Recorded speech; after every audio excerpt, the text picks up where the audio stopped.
Hello दोस्तों, एक famous quote है कि आम चीजें करने वालों को सिर्फ उतना ही मिलता है जितना मेहनत करने वाले छोड़ देते हैं। अपनी पहली वीडियो में आपके लिए एक जबरदस्त चीज लेके आया हूं सर।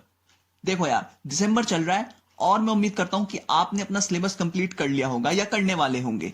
पर यार, क्योंकि आप ये वीडियो देख रहे हो, इसका मतलब आप 70 और 75 में नहीं रहना चाहते। आपको चाहिए 80 आउट ऑफ 80, और 80 आउट ऑफ 80 सिर्फ सिलेबस कंप्लीट करने से नहीं मिलते हैं सर।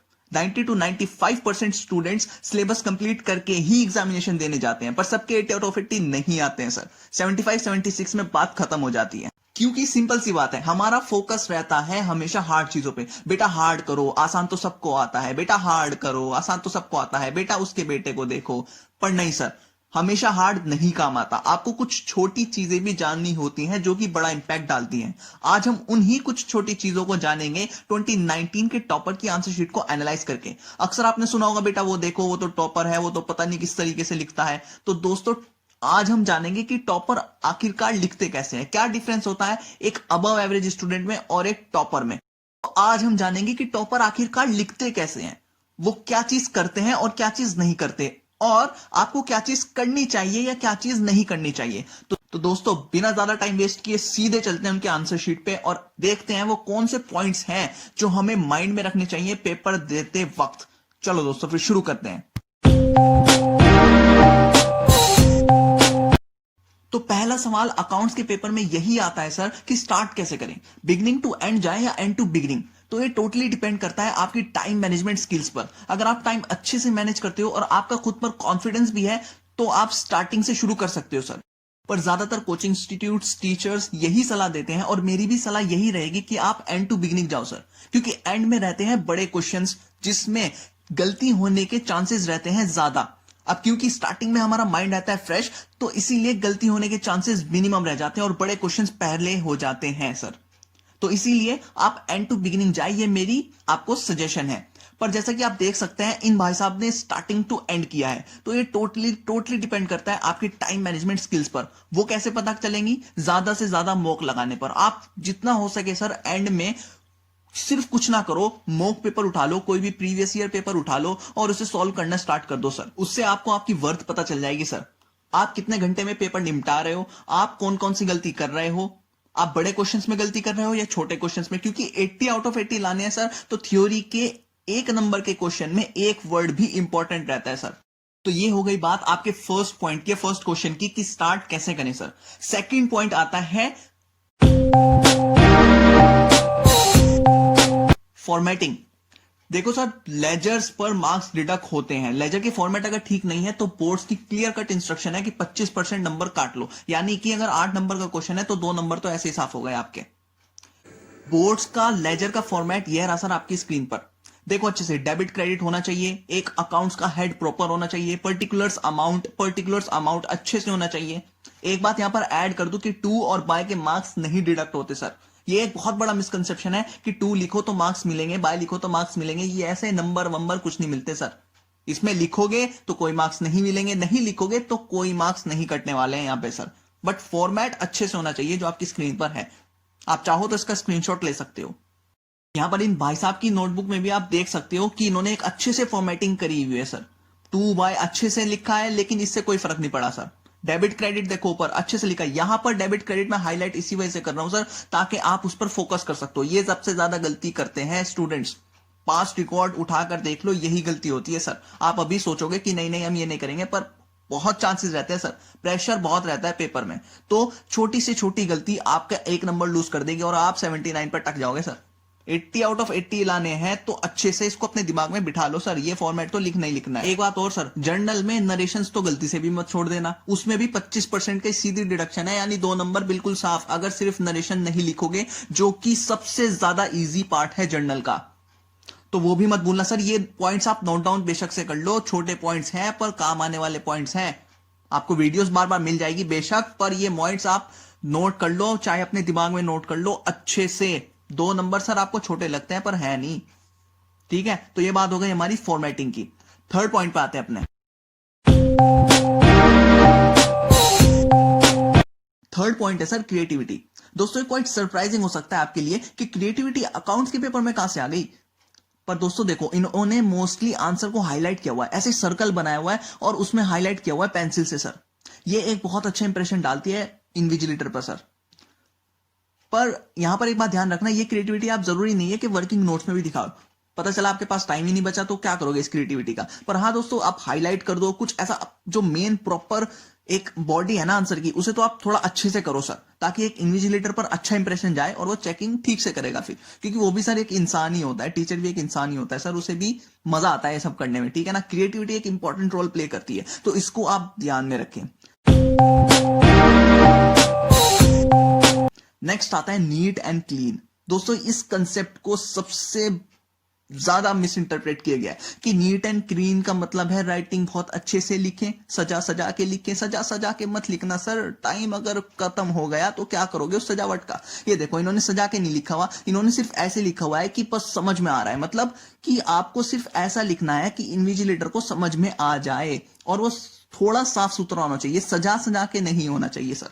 इन्होंने देखो बिल्कुल ऐसे लिखा हुआ है, इन्विजिलेटर की समझ में भी आ रहा है और आंसर वांसर सब समझ में आ रहे हैं। ऐसे सजा सजा के नहीं लिखा हुआ, प्रॉपर वो नहीं कर रखी है ऐसे कि मार्जिन भी खींचो, नीचे वर्किंग नोट बहुत अच्छे से सजाओ। पर ऐसा नहीं सर, आपको टाइम में करनी है हर चीज। और ये इन्विजिलेटर को पता रहती है बात कि बच्चे के पास इतना टाइम नहीं है कि वो ये सब करेगा, तो आपको ये सब करने की कोई जरूरत ऐसी है नहीं। करना चाहते हो कर लो बेशक से, अगर आपको खुद पर कॉन्फिडेंस है कि आप टाइम में पेपर निपटा लोगे तो बेशक से करो। पर मेरी सजेशन रहेगी सर, इतना फोकस मत करना, सिर्फ ऐसे लिखना कि इन्विजिलेटर को समझ में आ जाए। पर फोकस मेनली आपका होना चाहिए आपके नंबर्स पर सर। अकाउंट्स में गलती नंबर की नहीं चलती बिल्कुल भी है, तो आप सबको पता होगा, तो उस पर फोकस मेन करो, ऐसे राइटिंग वाइटिंग पे मत करो। नेक्स्ट पॉइंट आता है प्रॉपर वर्किंग नोट्स। दोस्तों जब मैं बोर्ड दे रहा था ना, तो हमारे टीचर्स हमें कहते थे कि बेटा आपको पेपर ऐसे लिखना है कि आपके जो टीचर चेक करने वाला है उसे कुछ नहीं पता, वो आपकी पेपर से ही सब कुछ सीखेगा। मतलब यह है कि आप कौन से आंसर तक कैसे पहुंचे ये प्रॉपर दिखना चाहिए सर। इनके आंसर शीट चेक कर लो, देखो वर्किंग नोट अच्छे से कर रखा है सर। सब्सक्रिप्शन कैसे निकला ये देखो सर, पूरा निकाल रखा है सर, ठीक है ना। वर्किंग नोट अच्छे से सर, देखो पार्टनर्स की कैपिटल में भी देख लो, पूरा अच्छी तरीके से वर्किंग नोट कर रखा है सर। और यहां अच्छी तरीके से करने का मतलब ये मत समझ लेना कि सजा के कह रहा हूं मैं कहना चाह रहा हूं कि आपको ऐसे लिखना है कि इन्विजिलेटर को समझ में आ जाए कि ये आंसर तक आप ऐसे पहुंचे हो। बेशक से आपको अकाउंट्स थोड़े वर्किंग नोट में बनाने पड़ेंगे बड़े क्वेश्चंस में सर, ये मान रहा हूं मैं, और उसी की आपको प्रैक्टिस करनी है मॉक पेपर्स में, ठीक है ना सर। तो ये बात ध्यान रखना कि वर्किंग नोट आपको ऐसे करने हैं कि इन्विजिलेटर को समझ में आ जाए कि आप ऊपर के आंसर तक नीचे से यानी वर्किंग नोट से कैसे पहुंचे। नेक्स्ट पॉइंट आता है सीक्वेंस। ये डिसाइड करने के बाद कि हमें बिगिनिंग टू एंड जाना है या एंड टू बिगिनिंग। जब हम क्वेश्चन पेपर सॉल्व करना शुरू करते हैं ना सर, तो बीच में थोड़े से अलट पलट हो जाते हैं क्वेश्चंस। यानी कि आपको करना था 17th, आपने कर दिया 18th पहले, उसके बाद आपको क्या करना चाहिए, 18th को काट के 17th करना चाहिए या 17th डायरेक्ट कर देना चाहिए। तो ये मत करना सर, 18th को मत काटना, ये टाइम कंज्यूमिंग होता है। आप 17th कर सकते हो। ये देखो इन्होंने भी पहले 8th क्वेश्चन करा फिर 7th क्वेश्चन करा, पर इनके मार्क्स डिडक्ट हुए नहीं हुए, 80 आउट ऑफ 80 मिले हैं। मैं मानता हूं सर कि ये गलती बार बार नहीं चलेगी, एक आधी बार चल सकती है, पर दोस्तों इन्विजिलेटर जानता है कि आपसे ये गलती हो सकती है। वो ऐसा नहीं है क्योंकि आपको मैं जानता हूं बार बार बताया गया नहीं बेटा एक फ्लो में करना, इन्विजिलेटर को बुरा लगता है अगर आप क्वेश्चन ऊपर नीचे करोगे। सर वो जब होता है कि आप पूरा कभी 17th करने के बाद सीधा 20 पे, 1 करने के बाद सीधा 10th में इस तरह जा रहे हो, पर अगर बीच में थोड़ी एक दो क्वेश्चन ऊपर नीचे हो गए उससे इतना फर्क नहीं पड़ता है सर। इन्विजिलेटर आपके पेपर ऐसे पलट कर देखेगा कि ये क्वेश्चन कहां पर है जो मिसिंग है, वो उसको मिल जाएगा और उससे चेक कर देगा। अगर क्वेश्चन सही है तो मार्क्स पूरे मिलेंगे, एक नंबर भी डिडक्ट यहां पर नहीं हो सकता। आरटीआई से कॉपी मंगा लेना अपनी, अगर हो गया तो सर इसके बेस पे, ठीक है ना। ओके चलो, ये ध्यान रखना सीक्वेंस में आप ऊपर नीचे की गलती कर सकते हो।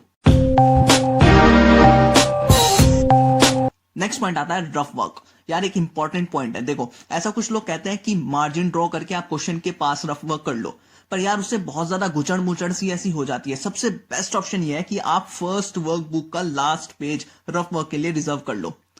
यानी कि जो आपको मार्कशीट वहां पर पहले मिलेगी ना, उसके बिल्कुल लास्ट पेज पे ऊपर रफ वर्क लिख के ऐसे अपना वहां पे सारी अपनी कैलकुलेशन कर दो। कैलकुलेटर तो आपको मिलने वाला नहीं है, तो आपको मैनुअल कैलकुलेशन करने के लिए कुछ ना कुछ तो चाहिए ना, तो वो आप उसे रिजर्व रखो। ऐसे घुसड़ मुचड़ भी नहीं होगा, आपको अच्छा लगेगा। ये देखो इन्होंने भाई साहब ने भी ऐसे ही किया हुआ है, लास्ट के पेपर में देख लो अच्छे से वहां पे रफ वर्क किया हुआ है पहली वर्क बुक के, और क्वेश्चंस इससे प्रॉपर एक अच्छी फॉर्मेटिंग और क्वेश्चन एक अच्छा लग रहा है। साइड में करते वो थोड़ा गुचड़ मुचड़ हो जाता है सर, और उससे फिर आपकी स्पेस भी थोड़ी कम हो जाती है, ऐसे अकाउंट्स ड्रॉ करने में थोड़ी दिक्कत आती है। मैंने पर्सनली भी ऐसे ही किया था सर, रफ वर्क एंड में जाके रिजर्व कर लिया था उसको पेज को, और उस पर सारा वर्क, उस पर सारी गुचड़ मुचड़ जो करनी थी सब उस पर कर दी सर, और अपने क्वेश्चंस को नीट एंड क्लीन रखा। तो मैं आपको एक सजेशन दूंगा कि रफ वर्क भी अच्छे से करो, यानी कि रफ वर्क भी एक बहुत इंपॉर्टेंट रोल प्ले। ये थे कुछ वो इंपॉर्टेंट पॉइंट्स दोस्तों जो आपके दिमाग में होने चाहिए पेपर देते वक्त। और एक बात और दोस्तों कि मैं इंपॉर्टेंट क्वेश्चंस पर भी एक वीडियो बना रहा हूं जो जबरदस्त क्वेश्चंस है, मजा आ जाएगा सर आपको करने पर। और पहला चैप्टर जिसे मैंने टारगेट किया है वो है एनपीओ। मैं जानता हूं सबसे ज्यादा तंग आपको यही चैप्टर करता है, इसी वजह से पहला टारगेट मैंने यही रखा है। ये क्वेश्चंस करने के बाद सर एनपीओ में आपकी बिंदास तरीके से एक पकड़ हो जाएगी सर, जिससे आप बढ़िया तरीके से करके आओगे अकाउंट्स में, एनपीओ को धज्जे उड़ा दोगे सर जी। एंड में दोस्तों बस इतना ही कहूंगा कि सब ठीक होगा, और बिल्कुल भी ऑब्सेस्ड मत हो जाना ऐसे कि सुबह शाम आप बस 80 आउट ऑफ 80 के ख्वाब ही देखे जा रहे हो। ख्वाब से 80 आउट ऑफ 80 नहीं मिलते हैं सर। एक प्रॉपर टाइम अलॉट करो। बेशक से पहले आप सिलेबस कंप्लीट कर लिया आपने, फिर उसका रिवीजन कर लो एक बार, और फिर घोड़े की नाल लगा करके ऐसे बैठ जाओ, बस मॉक लगाओ। मॉक पर भी एक वीडियो बना रहा हूं सर मैं यूट्यूब पर सर, ऐसे तैयार करके भेज दूंगा ना मैं आपको कि कोई टेंशन नहीं आएगी। तो बस बने रहो, मोहब्बत करते रहो, और ऐसे थोड़ा कंजूस मत हो सर। वो नीचे जो घंटी है ना वो दबा दो, और उसके साथ एक घंटा भी है वो भी दबा दो सर जी। उससे क्या होगा, उससे मेरी थोड़ी हेल्प हो जाएगी, ठीक है ना सर। तो इसी पर आपसे विदाई लेता हूं sir. Thank you very much for watching this video. और अब आगे स्क्रॉल मत करना यूट्यूब पर, पढ़ने बैठ जाओ सर, बहुत स्क्रॉल हो गया, ठीक है। दिसंबर आ चुका है, जनवरी फरवरी मार्च अप्रैल में तो, मार्च का एंड या फिर अप्रैल के शुरू में तो सर बोर्ड के पेपर हो ही जाने हैं, देख लो। तो बढ़िया तरीके से मेहनत करो। ऐसा नहीं है कि पढ़ते ही रह जा रहे हो बस पूरे दिन, मजे भी करो, पर सर एक बैलेंस बना लो, मतलब एक अच्छे से होना चाहिए। अगर सिलेबस कंप्लीट कर चुके हो, और जिनका सिलेबस कंप्लीट नहीं हुआ है मतलब कि उनका सीधा है भाई साहब जी, बस ऐसा बता दो कि 60-65 आ जाए, 20 तो स्कूल से मिल जाएंगे, 85 के आसपास बन जाएंगे सर जी, हमारी तो नैया पार, बुलेट मिल जाएगी घर से, मजे ही मजे जिंदगी के कॉलेज में फिर जाके 85 में। तो सर जी उनके ऊपर भी वीडियो बना देंगे, ऐसी कोई बात नहीं। अकाउंट्स का पेपर यार 85 लवा देंगे आपके, अगर 20 आप इंटरनल में ले आओ तो कोई दिक्कत नहीं है, उसके ऊपर भी मेहनत कर लेंगे। आप बस हमारे साथ जुड़े रहो। ऐसे एक आप इतना स्क्रॉल करते हो, एक वीडियो हमारी भी सही। ओके, तो बाय बाय सर, मिलते हैं दूसरी वीडियो में।